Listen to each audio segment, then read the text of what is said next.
ole siat angin voindia assembly house kota kongpuya yakan kongres ni puile akan zoram police te ani nor chiam maya ta chon mi pani in hiam an nei thu te thisena chu thu te kan lo tia amuna kan am be chi lawa chu chu e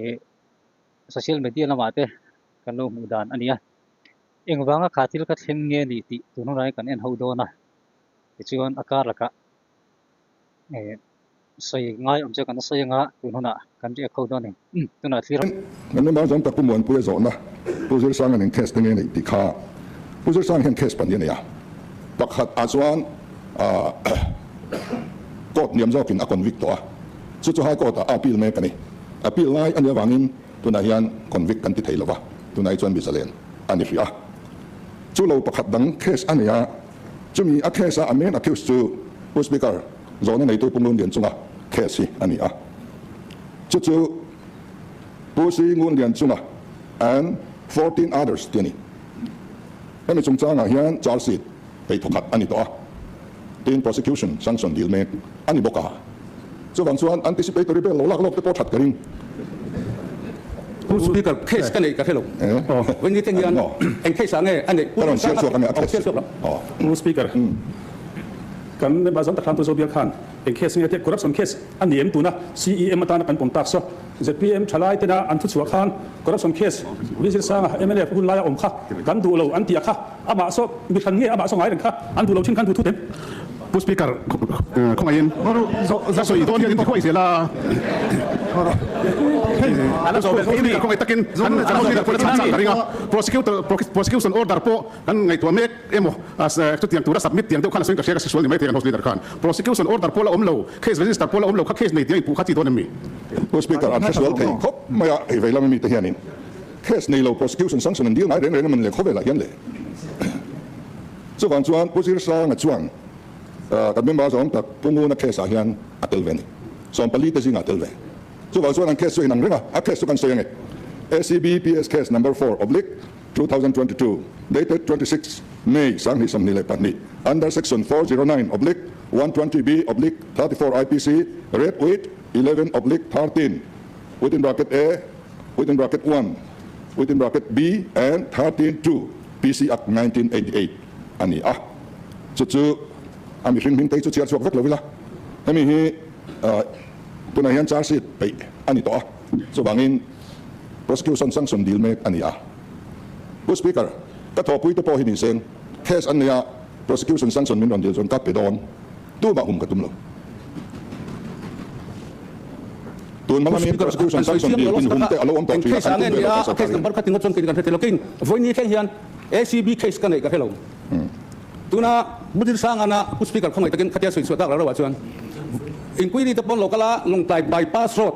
CM kan line central project kan siama jeng bible che som pakhat alo chuak ani CM kan line tudi hun lai chuan MLA kan pek do nai khania jeng bible seli le noi som sari alo chuaka naya khat po ka khoi lo pathian không ai nói ra là ACB an local point he case hian tir na pakhat chu ko ta la sen chu speaker chu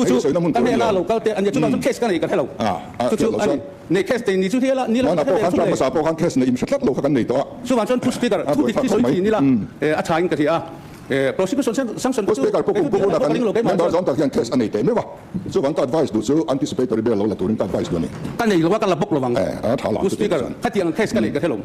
when you think case kan nei ka hello tat preliminary inquiry ta chon local te meng mai chu ta po ka lo soi chu he thila hian ka signature mo tel na pakhat ma kan nei lo pathian le mi puiza when you think ta na hian ta lo cheng khat ma ka langai lo bok chu speaker okay na en case ge ani en eti so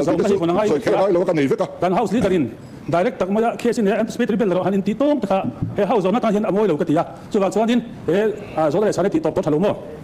speaker pusir sanga nen case nge ani ti zo ania ka chang ani zir sanga na case ania hian amen accused punguna ani thu ka soya punguna and 14 others dinga hian atel veti ka soy meni so to case number me lam he kan ya ka soy speaker pusir sanga an convict na kha kata khan ka tel lo ka case sanani provincialize ka case sanga corruption aina wa sha si ACB an man na อันนี้อับวางอ่ะข้าเคสขันนี้อันนี้อินกับเฮียให้เหตุผลนั่นหลังเชียงให้ ZPMPR อันนี้อ่ะที่ชวนผู้สปีกเกอร์ตัวน่าสวยข้าลงใต้บายพาสโรอันนี้ก็ชวนนัวก็คุณไล่มีกับวันนี้ที่ยันติดปังมาข้าโปรเซสก็อันติดโลชัมพลักแรงอันนี้ถ้าคุณไล่คันสุดท้ายอันสวยเป็นนังจุลซีมและเหตุกงที่ตั้งตัวมาเลยอันที่เว้ประเทศทำไมน่าจะการที่ละคันประเทศมีเงินไว้ในผู้สปีกเกอร์ก็ช่วยเดี๋ยวนั้นนายกเท่าไหร่พวกกันนี่หรอกทุนเองนั่นมันสวยก็มาพบประกันมาเดี๋ยวนั้น ผู้สปีกเกอร์อาจารย์นักช่างอันนี้ช่างนักลงงานทำเองสิล่ะผู้วิจัยสร้างงานเอ็นเคสเนี่ยในที่บินจอดเคสประคัดอันนี้จุกสุยาจุอาพิลเมตเตียจุดส่วนกันเมมเบอร์จอมตักที่อัตเตลกัติโลเคสดังประคัดอันนี้ไอ้เราส่วนตัวนักเมมเบอร์จอมตักเคสสายันอัคิวซิงประคัดเจ้าสร้างเฮียนี่เว้ยมินจอวังอินจุกช่างเราเทลวันนี้จุวังส่วนเคสเรื่องจูอันอินเวสติเกตทัวร์ที่เราส่วน final report อันเปียตอบไม่จริงทัวร์ที่น่า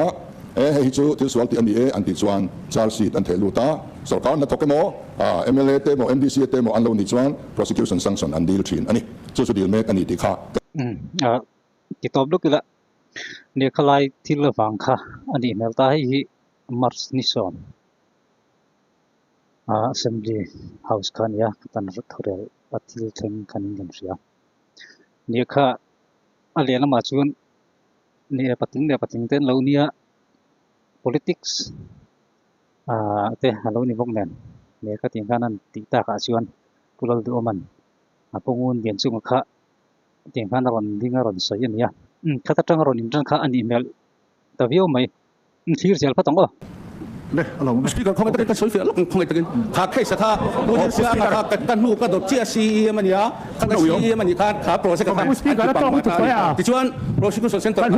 โอ้แต่เราเนี่ยพ้นสังสนเราเนี่ยพ้นกันชีมินิสต์ก็จุงสร้างจนลุกเปลี่ยนโอเซ่ประเทศเขาไม่น่าจะที่ชวนจุงชวนกระดิกหน้ากระดิกลงนั่นหัวเรากระตั้งตัวเองกระตั้งมาอย่างประเทศเขาไม่น่าจะผู้สปีกเกอร์แค่ใช้ที่สงครามมาสารคาน CBI อ่ะเป็ดอันตุมามาซื้ออันเตเลตแต่ละว่า CBI เขาบอกว่าโลกัลเซ็กที่เราไปประเทศเขาไม่น่าจะผู้สปีกเกอร์ข้าชูข้าเตียงว่าเขาถอนตัวกันไหนหรือเว้ยติดตัวนี้เราเตียงข้าชูเนี่ยแล้วกดแล้วมันแล้วส่วนเป็นภาคเลยแล้วซ้ำฟิลิปไม่ต้องล้อมค่ะมันบุยนะบุลตันเนียนใส่จูอันนี้เว้ยนะข้าทิลโปค่ะเทงค่ะนินอันใส่อันนี้นี่ไอ้จูนruling line opposition ลำบางค่ะจนลำกันนี่แล้วว่านิวทรัลตะกินตัวนนายให้กันรอนรีแอคอันนี้อีข้าจูกันไงด่างข้าจะมีปุ๋ยเต้เพราะไงด่างจูกันเราเสียมตัวเรากันให้มาปังไอจวนเพราะจุดนี้เสร็จละเว้ยนักขัดยังตะกันบุยนักขัดยังวางเทงเงที่ข้ากันเราเสร็จแล้วตั้มตะกันออกมาจู่จุงตอนชวนที่การหันศพชัวกันนี้กันหันรีแอคอันนี้เว้ยนาที่ยังตะกันบุยนักชัวข้าที่เส้นเตปอนชัวมีปัญหาไล่เรียมันตัวละที่เตปอนเทงอันนี้อาเซียเราครับเมื่อกันใส่เวลดูจอกจู่มิโซรัมคริสเตียนรัมกันนี้คริสเตียนรัมเฮตียงทิลฮีกันไอโอกันทันชัวกันทันลลรัมตานะกันทันรัมฟลอยตูตานะกันทันเดียนเฮตียงอารมณ์เรื่องนั้นหัวเฮียนตียงทิลเลียเทงแต่พอไม่ฮีตัวน่าเพจจนโซเชียลมีเดียใส่เลยใส่นู่อัจฉริยะเสียที่นั่นกินไม่ฮีเขาเวลเลี้ยละมาเด็ดเดียมาทิลเทงฮีกันมองอะไรทีนี้เตียงชวนชิมตบมาตบมั่วมิโซรัมชุ่มจุใส่ละรัมปอนฟอเรนรัมเขาเวลมุนทรังสังอาทิลเทงฮีกันเช่ซุ่มตอนนี้จงชวนรัมอังปอนน้ำอังปอนมัวลผูไทยมัวลผูทางนี้แต่ปนนั้นลำทีนะนี่อาเซียเราทีนครับไม่คริสเตียนรัมกันนี่แห่งจะอมวยเราเวทีเด็กเรียนรู้เราเวจงชวนกันรัมช่วยตัวแต่พอฮีมีเฟลฟังกี่มันในบิ๊กเราอินเสียมรัมง่ายนี่ตินะอินเสียมรัมตัวกันนี่ตัวแต่ไม่พออินเสียมง่ายเสียไล่เสียรักกันนี่จงชวนที่ส่วนในเวทีนี้ที่ดิแต่พออันไหนยังที่ฟูเราแต่ที่ส่วนแต่พอในไทยกันนี่ตัวแต่พอตัวน่ะกันรอนกันMLAแต่เจ้าเราพออันตัวแต่ไม่พอจงชวนกินเสียละรัมฟลุยแต่พออินท่าคนเอาเลยอังตัวแต่ปนเราเรลตาเซคริสเตียนรัมกันนี่คริสเตียนเตียมอยคริสเตียนแต่นักกันตีตัวดิกตะก็อังมอย